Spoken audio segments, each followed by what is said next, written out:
अगर आपने होता है हमारे छुटकू से, पिद्दू से, सपोलो के साथ में शुरू करेंगे समाप्ति एक्सप्रेस बेटा, बिल्कुल सिंसियरली आप सभी लोग कुर्सियों की पेटी बांध लीजिए और बिल्कुल सिंसियरली बेटा एकदम अपने टेबल पे बैठिए, जहां पे भी बैठ के पढ़ रहे हैं बेटा बिल्कुल सिंसियरली बैठिए और मेरे साथ में एक बार क्विक रिवीजन करिए।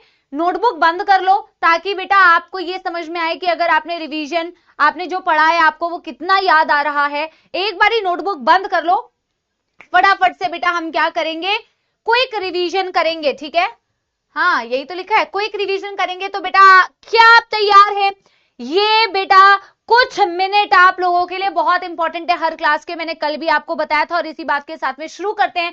कल की क्लास में जो हमने पढ़ा था बेटा एपिथेलियम के बारे में, जितने भी बच्चे, मैं बार बार बोल रही हूं, नए आए हैं, आज हमारी चौथी क्लास है, आप प्लीज बेटा अगर फर्स्ट क्लास अटेंड कर रहे हैं तो आप पिछले 3 लेक्चर्स को जरूर देख के आइए। प्लीज स्पैम मत करना कि मैम मेरी पहली क्लास है, मेरी पहली क्लास है। आप प्लीज पहले 3 लेक्चर्स को देख के आइए, बाकी बच्चों को डिस्टर्ब नहीं करेंगे, ठीक है जी। हमने पढ़ा था बेटा कल की क्लास में types of epithelial tissue on the basis of, हमने सिंपल एपिथेलियम को क्लासिफाई किया था on the basis of structural modification. Structural modification के बेसिस पर हमने बेटा क्लासिफिकेशन की थी और स्ट्रक्चरल मॉडिफिकेशन के बेसिस पर हमने simple squamous epithelium, simple cuboidal epithelium, simple columnar epithelium, इन 3 पार्ट्स में आपके सिंपल एपिथेलियम को क्लासिफाई किया था। हमने सबसे पहले सिंपल स्क्वामस एपिथेलियम के बारे में पढ़ा कि अगर हम उनको साइड से बेटा देखेंगे तो इनके सेल्स होते हैं बिल्कुल ही फ्लैट, न्यूक्लियस होती है बिल्कुल ही फ्लैट और न्यूक्लियस की पोजीशन होती है बेटा सेंटर पर, न्यूक्लियस की पोजीशन होती है बेटा सेंटर पर। सिंपल स्क्वामस एपिथेलियम में खास बात और सबसे अच्छी बात ये कि मैम इस सिंपल स्क्वामस एपिथेलियम के फ्री सरफेस पर कोई भी मॉडिफिकेशन नहीं होता, जैसा आपको क्यूबॉइडल या कॉलमनार के केस में देखने को मिलता था। बच्चों याद आ रहा है, मैंने कहा था सिंपल स्क्वामस एपिथेलियम को जब तुम टॉप से देखोगे तो आपको लगेगा कि इन सेल्स की जो बाउंड्री है मैम वो बड़ी ही इरेगुलर बाउंड्री है और इस इरेगुलर बाउंड्री को आप स्पेशल प्रॉपर्टी बोलते हैं स्क्वामस सेल्स की, बड़ी ही रेगुलर बाउंड्री होती है इन सेल्स की।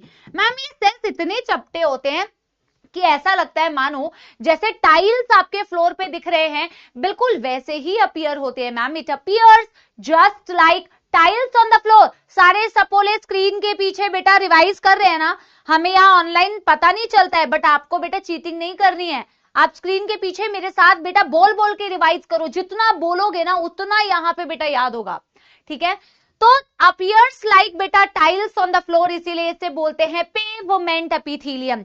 मैम ये मेम्ब्रेन इतनी पतली होती है, इतनी पतली होती है कि यहां से डिफ्यूजन करवाना किसी भी चीज का या फिल्टरेशन करवाना मैम बेहद आसान होता है। और यही कारण है, अगर आप इसका एग्जाम्पल देखोगे तो आप देखोगे बॉडी में जिन भी पार्ट से डिफ्यूजन होता है, जिन भी पार्ट से फिल्टरेशन होता है, वहां मैम ये वाली एपिथेलियम होती है। और आगे आने वाले बेहतरीन ह्यूमन फिजियोलॉजी के चैप्टर्स में तो मैम आहा मजा आ जाएगा बेटा, जब मैं आपको ह्यूमन फिजियोलॉजी पढ़ाऊंगी, बच्चे उसके लिए बड़े एक्साइटेड होते हैं। तो उनमें आप हर एक जब बेटा सिस्टम पढ़ोगे तो वहां पे भी एपिथेलियम आप बेटा 1 by 1 वहां पे भी डिस्कस करोगे, तब भी एक और बार रिवाइज होगा। तो आपने एग्जाम्पल में पढ़ा मैम हमारे लंग्स में एल्वियोलाई होती है, बलून लाइक स्ट्रक्चर्स, जहां से एयर का मैम डिफ्यूजन होता है, ऑक्सीजन और CO2 का। तो डिफ्यूजन मेम्ब्रेन है मैम, यानी कि simple squamous epithelium ma'am present होगी। फिर बेटा फिल्टरेशन के लिए भी बेटा कई सारी जगहें होती है जहां से कई कई चीजें फिल्टर होती है, जैसे आपका ब्लड फिल्टर आउट होता है कैपिलरी में से। मैम किडनी में भी जो आपने नेफ्रॉन बताया था कल थोड़ा सा बना के, वहां पे भी मैम कई जगहों पे क्या होता है बेटा, वहां पे भी कई जगह पे क्या होता है बेटा आपकी, एक सेकंड देना बेटा, मेरी आईज में ना कुछ चला गया है, वहां पे भी क्या होता है बेटा सिंपल स्क्वामस एपिथेलियम। जैसे कि आपने देखा मैम हमारी ब्लड वेसल्स जो होती है ना, जो हम बॉडी फ्लूइड्स एंड सर्कुलेशन में पढ़ेंगे, हमारी आर्टरीज, हमारी वेन्स और हमारी जो कैपिलरीज थी मैम, इन सब में मैम क्या होता है सिंपल स्क्वामस एपिथेलियम। वैसे तो आर्टरी और वेन का स्ट्रक्चर, कैपिलरी का स्ट्रक्चर बेटा डिटेल में भी आगे पढ़ोगे, बट आपने कल देखा था कि मैम कैपिलरी में जो सिंपल स्क्वामस एपिथेलियम आप बनाते हो, ब्लड वेसल में जो एपिथेलियम आप बनाते हो, उसका नाम होता है बेटा endothelium. Very important name. Blood vessels में जो सिंपल स्क्वामस एपिथेलियम उसके लिए नाम यूज किया जाता है बेटा एंडोथीलियम। और ब्लड कैपिलरीज से बेटा ब्लड फिल्टर आउट होता है, क्यों होता है, क्या करता है, वो आगे की बात है। तो ब्लड वेजल्स हो गए, आपका बेटा एल्वियोलाई हो गया, बोमेन्स कैप्सूल एंड ग्लोमेरुलस भी आपने एग्जाम्पल लिखा था, और ये होते हैं बेटा नेफ्रॉन में। याद आ रहा है, नेफ्रॉन में मैंने कल आपको रिवाइज कराया था थोड़ा सा, जो आपने बेटा बचपन में पढ़ा है। ऐसे बोमेन्स कैप्सूल होता है, और ऐसे बेटा होती है यहां ग्लोमेरुलस। एक होता है बोमेन्स कैप्सूल, एक होती है बेटा ग्लोमेरुलस। तो ग्लोमेरुलस क्या होती है बेटा, ग्लोमेरुलस भी कैपिलरी का नेटवर्क ही होता है।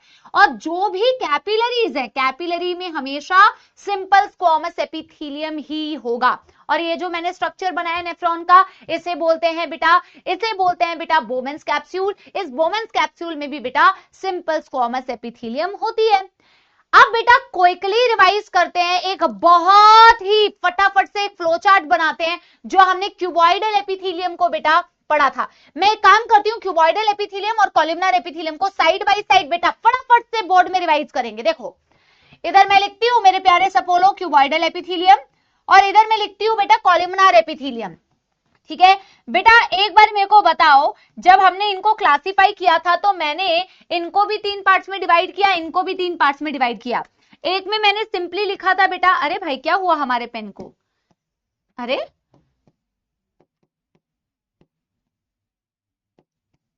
Oh my God, board hanging. एक में हमने लिखा था बेटा सिंपल क्यूबॉइडल, एक में हमने लिखा था ब्रश बॉर्डर्ड क्यूबॉइडल, और एक में हमने लिखा था सिलिएटेड क्यूबॉइडल। याद आ रहा है? और सेम बेटा हमने यहां पे लिखा था सिंपल कॉल्यूमिनार, हैंडराइटिंग पे मत जाना, डॉक्टरों वाली निकल रही है। एक हमने बेटा लिखा है ब्रश बॉर्डर्ड कॉल्यूमिनार, ठीक है, और एक हमने लिखा था बेटा सिलिएटेड कॉल्यूमिनार। याद आ रहा है कि नहीं? बिल्कुल सिमिलर टाइप में। फिर बेटा हम क्या करेंगे, हम इनका थोड़ा डायग्राम से समझे। अगर क्यूबॉइडल एपिथेलियम है तो मैम क्यूबिकल सेल्स होती है, न्यूक्लियस राउंड होता है, न्यूक्लियस की पोजीशन सेंटर होती है। सिंपल क्यूबॉइडल है तो फ्री सरफेस पर कोई मॉडिफिकेशन नहीं है। कॉलमनार एपिथेलियम है टॉल, पतले पतले स्लेंडर टॉल सेल्स होते हैं मैम, इलोंगेटेड सेल्स होते हैं मैम। न्यूक्लियस ओवल होता है और न्यूक्लियस की पोजीशन बेस पर होती है। इसके एपिकल सरफेस पर या फ्री सरफेस पर कोई मॉडिफिकेशन नहीं है, तो simple columnar. But ma'am cuboidal के ऊपर भी माइक्रोविलाई हो सकती है, तो ब्रश बॉर्डर्ड क्यूबॉइडल हो जाएगी मेरे प्यारे बच्चों। और मैम क्यूबॉइडल के ऊपर सीलिया भी हो सकती है, तो ये हो जाएंगे मेरे प्यारे बच्चों सिलिएटेड क्यूबॉइडल। मैम कॉलमनार के ऊपर भी माइक्रोविलाई हो सकती है, तो ये हो जाएंगे ब्रश बॉर्डर्ड कॉलमनार, और कॉलमनार के ऊपर सीलिया भी हो सकती है, तो ये हो जाएंगे सीलिएटेड कॉलमनार। सारी चीजें एक बारी में एक बोर्ड में रिवाइज हो गई। आप जितने भी टॉपर से पूछोगे बेटा, वैभव आपने देखा होगा, लक्ष्य हमारे अर्जुना से पढ़ा हुआ था, उसका आपने शायद देखा हो इंटरव्यू। शॉर्ट नोट्स कैसे बनाते थे बच्चे? बच्चे रिवाइज करते हैं ना, तो ऐसे रिवाइज करते हैं, बिल्कुल इसी तरीके से रिवाइज करते हैं जैसे मैं लिख रही हूं, सजा सजा के नहीं लिखते हैं, बिल्कुल इसी तरीके से रिवाइज करते हैं, और एक ही जगह पे ना सारी चीजें लिख लेते हैं। तो बड़ा ही छोटा सा कंसाइज्ड लास्ट मोमेंट रिवीजन के लिए एक चीज बन जाती है, बड़े फायदेमंद रहती है बेटा, है ना। एग्जाम्पल्स क्या थे बेटा? देखो, सिंपल क्यूबॉइडल एपिथेलियम हो या ब्रश बॉर्डर्ड क्यूबॉइडल एपिथेलियम हो, सिंपल कॉलमनार एपिथेलियम हो या ब्रश बॉर्डर्ड कॉलमनार एपिथेलियम हो, इनका काम होता है सिक्रीशन एंड एब्जॉर्प्शन करना। सिक्रीशन एंड एब्जॉर्प्शन करना, सिक्रीशन का मतलब होता है चीजों को बाहर रिलीज करना, एब्जॉर्प्शन का मतलब होता है चीजों को अंदर लेना। यस और अगर मैं बात करूं बेटा सिलिएटेड, तो सिलिएटेड का काम होता है मूवमेंट ऑफ सब्सटेंसेस। याद करो बेटा एग्जांपल सबसे इंपॉर्टेंट, हमने कहा सिंपल क्यूबॉइडल एपिथेलियम कहां होती है? हमारे नेफ्रॉन में डीसीटी, डिस्टल कॉन्वोल्यूटेड ट्यूब्यूल, हमारे थायराइड ग्लैंड में होती है, थायराइड फॉलिकल्स हमारे टेस्टिस और ओवरी में होती है। टेस्टिस और ओवरीज को गोनाड्स बोला जाता है बेटा, क्योंकि इनमें गैमीट्स बनती हैं, स्पर्म और ओवा। उनमें भी जर्मिनाल एपिथेलियम, जैसे आपने एंडोथेलियम नाम दिया था simple squamous epithelium of blood vessel, वैसे ही ओवरी और टेस्टिस में जो क्यूबॉइडल होती है सिंपल, उसको बोलते हैं जर्मिनाल एपिथेलियम। इसके अलावा बेटा क्या होती है? Brush bordered cuboidal epithelium, microvilli वाली क्यूबॉइडल एपिथेलियम, ये होती है proximal convoluted tubule. Very very important example.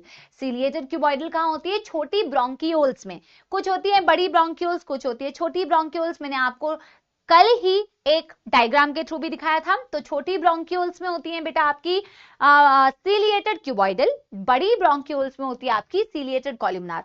Ciliated columnar fallopian tube में भी होती है, जो फीमेल बॉडी के अंदर बेटा मेंस्ट्रुअल साइकिल में पीरियड्स के दौरान हर महीने जो एक अंडा बनता है, एग बनता है, आप पूरा डिटेल ह्यूमन रिप्रोडक्शन में पढ़ोगे तो वहां पे एग की मूवमेंट कराने का काम फैलोपियन ट्यूब के अंदर उस सीलिया का होता है।